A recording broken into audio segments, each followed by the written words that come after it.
Hello बच्चों, welcome back to my channel.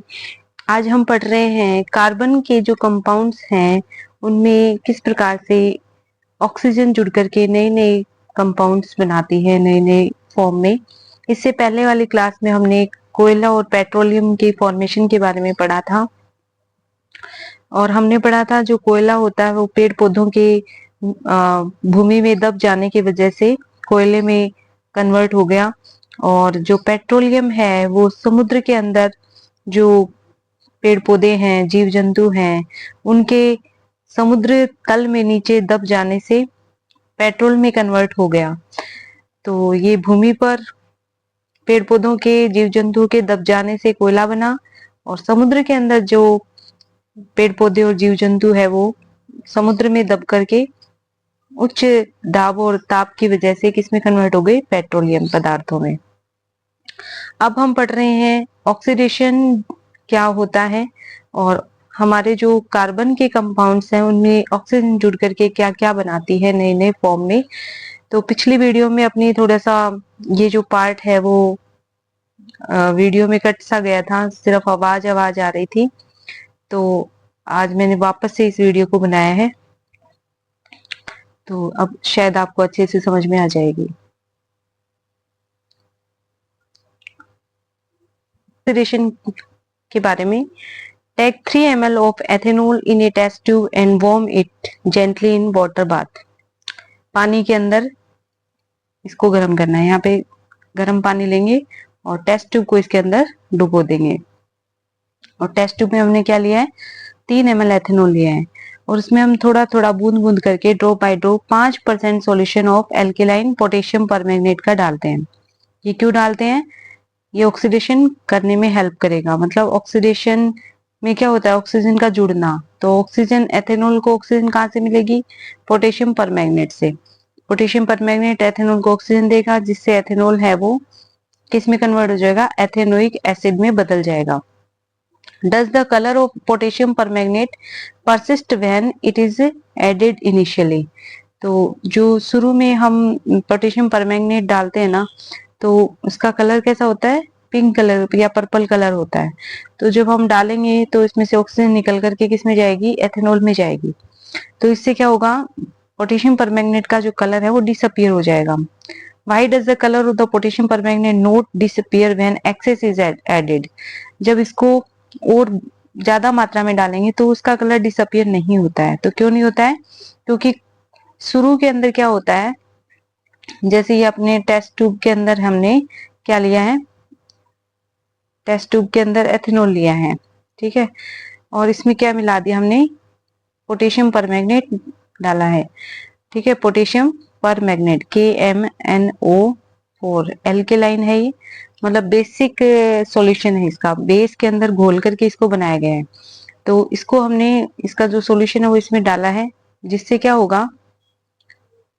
ये जो इसका कलर होता है ना वो ऐसा ही होता है जैसे स्क्रीन पे दिख रहा है, ठीक है। तो ये ऐसा कलर होता है, लेकिन धीरे धीरे ये कलर क्या होता जाएगा? डिसअपियर, क्योंकि एथेनॉल को ये जब ऑक्सीजन देगा तो इसका कलर खत्म हो जाता है, ठीक है। और एथेनॉल किस में बदल जाएगा? एथेनोइक एसिड में। अब टेस्ट ट्यूब में एथेनॉल है, और जब ऑक्सीडेशन के बाद में क्या बना लेगा? एथेनोइक एसिड बना लेगा, ठीक है। अब क्या होगा? अगर इसको ज्यादा मात्रा में डाल देंगे तो इतनी, मतलब जितना हमें एथेनॉल को इसमें कन्वर्ट करना है उतने की, जितने की रिक्वायरमेंट होगी तब तक तो इसका कलर डिसअपियर हो जाएगा। लेकिन जब पूरा एथेनॉल इसमें कन्वर्ट हो जाएगा तो इसकी रिक्वायरमेंट है नहीं, तो इसलिए वो क्या होता है? उसका कलर अब डिसअपियर होना बंद हो जाएगा। तो ये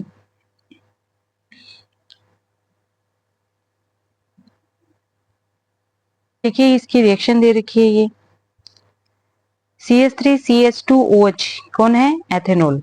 एल्केलाइन KMnO4 प्लस हीट, गर्म करते हैं। एल्केलाइन यानी बेसिक सॉल्यूशन है KMnO4 का, बेस के अंदर घोल के बनाया गया है इसको सॉल्यूशन। फिर एसिडिफाई K2Cr2O7, ये है potassium chromate, dichromate, potassium dichromate. तो इसको भी यूज हम करते हैं ऑक्सीडेशन करवाने के लिए, चाहे तो ये कर लो चाहे ये कर लो, ठीक है। तो ये रिएजेंट है, आपको ये याद होने चाहिए ऑक्सीडेशन के लिए किन रिएजेंट को काम में लेते हैं. We see that the some substances are capable of adding oxygen to other. These substances are known as oxidizing agent. तो ये एजेंट क्या है जो इस रिएक्शन के अंदर ऑक्सीडेशन प्रोवाइड करवाते हैं, इनको ऑक्सीडाइजिंग एजेंट बोलते हैं. एल्केलाइन पोटेशियम परमैंगनेट और acidified potassium dichromate are oxidising alcohol to acid, that is addition oxygen to the starting material, hence they are known as oxidizing agent. ये नहीं होंगे तो ये ऑक्सीडेशन नहीं हो पाता. फिर है नेक्स्ट रिएक्शन है एडिशन रिएक्शन. तो ये स्पेशल होती है अनसैचुरेटेड हाइड्रोकार्बन की. तो आप कमेंट बॉक्स में बताएंगे अनसैचुरेटेड हाइड्रोकार्बन क्या होता है. तो अनसैचुरेटेड हाइड्रोकार्बन ऐड हाइड्रोजन, इसमें क्या जोड़ी जाती है hydrogen. In the presence of catalyst, catalyst की प्रेजेंस में रिएक्शन फास्ट हो जाती है. कैटलिस्ट में क्या काम में लेते हैं पैलेडियम और निकल टू गिव सैचुरेटेड हाइड्रोकार्बन. तो अनसैचुरेट को सैचुरेट हाइड्रोकार्बन में बदलने के लिए कौन सी रिएक्शन काम में आती है एडिशन रिएक्शन. और ये किस के प्रेजेंस में होती है कैटलिस्ट के प्रेजेंस में. Catalyst are substance that cause a reaction to occur और proceed at a different rate without the reaction itself being affected. ये कैटलिस्ट की डेफिनेशन आ गई. कैटलिस्ट क्या करता है रेट ऑफ रिएक्शन को इंक्रीज करता है. क्या करता है रेट ऑफ रिएक्शन को इंक्रीज करता है बिना रिएक्शन को प्रभावित करे. मतलब रिएक्शन के अंदर कोई कंपाउंड को चेंज नहीं करेगा, लेकिन रेट कंपाउंड बनने की जो प्रोसेस है उसको फास्ट कर देता है या धीरे भी कर सकता है. तो ये कैटलिस्ट पे डिपेंड करता है आपने कौन सा यूज किया है, फास्ट वाला किया है कि स्लो वाला किया है. This reaction is commonly used in the hydrogenation of vegetable oil using ए निकल कैटलिस्ट. ये बहुत इंटरेस्टिंग कंसेप्ट है. ये किस लिए काम में आती है रिएक्शन वेजिटेबल ऑयल को ठीक है घी में कन्वर्ट करने के लिए. तो ये बहुत ठीक है ऑयल को घी में कन्वर्ट करने वाली रिएक्शन है. Vegetable oil generally have long unsaturated hydrocarbon chain. तो ऑयल में क्या होता है अनसैचुरेटेड हाइड्रोकार्बन चेन होती है. While animal fat have saturated carbon chain. Animal के अंदर क्या होती है एनिमल फैट यानी एनिमल जो वसा होती है उसके अंदर सैचुरेटेड कार्बन चेन होती है. ठीक है इसलिए एनिमल फैट है वो कम डाइजेस्टेबल होता है, जबकि वेजिटेबल ऑयल है वो क्या होता है अनसैचुरेटेड हाइड्रोकार्बन होने के कारण अच्छा डाइजेस्टेबल होता है खाने में. अब ये है एक अनसैचुरेटेड हाइड्रोकार्बन जिसमें डबल बॉन्ड है कार्बन कार्बन के बीच में. निकल कैटलिस्ट लिया है हाइड्रोजन ली है. अब ये डबल बॉन्ड टूट जाएगा और एक बचेगा सिंगल बॉन्ड इनके बीच में. ठीक है एक डबल बॉन्ड टूटा और क्या बना दो सिंगल बॉन्ड बन गए हाइड्रोजन के साथ में. इस तरीके से ये सैचुरेटेड हाइड्रोकार्बन हो गया. You must have seen advertisement stating that some vegetable oil are healthy. ठीक है वेजिटेबल ऑयल क्या होते हैं हेल्दी होते हैं. Animal feed generally contain saturated fatty acid which are said to harmful for health. Oil containing unsaturated fatty acid should be chosen for cooking. तो हम जो भी है अनसैचुरेटेड फैटी एसिड वाले ऑयल है वो मूंगफली का तेल है सरसों का तेल है वो सभी वेजिटेबल ऑयल है. तो ये सारे क्या होते हैं अपने हेल्थ के लिए अच्छे होते हैं. नेक्स्ट रिएक्शन है सब्स्टिट्यूशन रिएक्शन. तो जो कुछ हाइड्रोकार्बन कंपाउंड होते हैं ना वो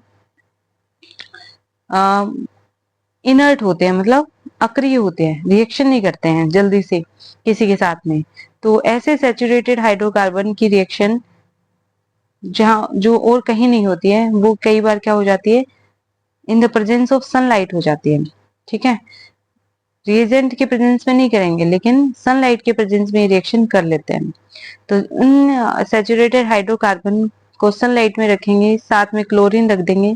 क्लोरीन इसके साथ में ऐड हो जाती है वेरी फास्ट रिएक्शन होती है in the presence of sunlight. Chlorine can replace the hydrogen atoms one by one. अब इसमें क्या होगा हाइड्रोकार्बन के कंपाउंड के अंदर जो हाइड्रोजन होगा ठीक है उसकी जगह कौन आ जाएगा क्लोरीन आ जाएगा. It is called substitution reaction. Substitution का मतलब ये होता है कि एक जना हटेगा और दूसरा आएगा. ऑफ एटम देखिए it is called substitution reaction because one type of atom और a group of atom takes the place of another. A number of product are usually formed with the higher homologous of alkane. तो यहाँ पे बहुत सारे product हम substitution reaction से प्राप्त कर सकते हैं, क्योंकि वन बाय वन हम एक एक हाइड्रोजन को हटाते चलें और उसकी जगह एक एक क्लोरीन लाते चलेंगे, तो उससे क्या होगा, नए नए कंपाउंड बनेंगे। जैसे यहाँ से एक हाइड्रोजन हटाया तो CH3Cl बन गया, फिर अगर दूसरा हाइड्रोजन हटाओगे तो क्या बन जाएगा, CH2Cl2, तीसरा हटाओगे तो CH Cl3, और चौथा हटा देंगे तो CCl4 बन जाएगा। ठीक है, और जो हाइड्रोजन हटेगा वो HCl बना के बाहर आ जाएगा। ठीक है, नेक्स्ट क्वेश्चन है यहाँ पे।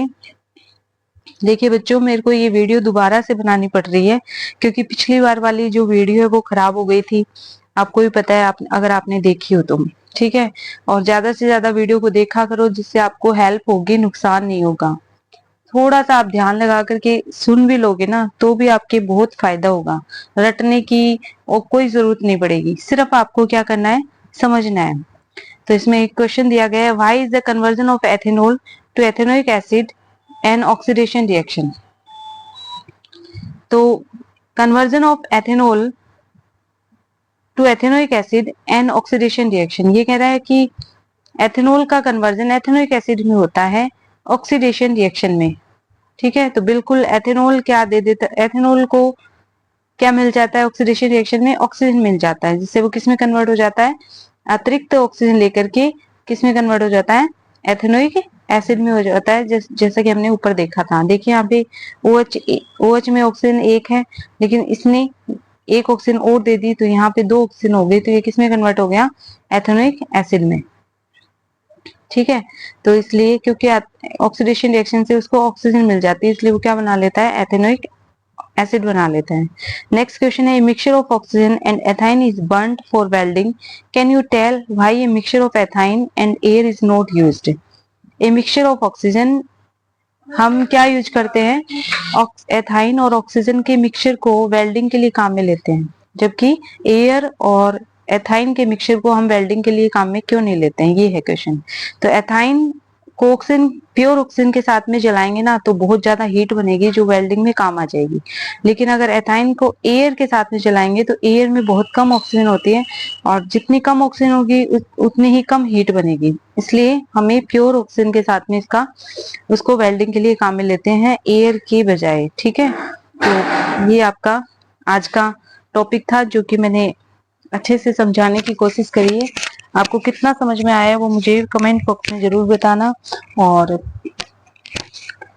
वीडियो आपको पसंद आए तो लाइक करना, सब्सक्राइब करना मत भूलना। ठीक है, thank you for watching my video, bye.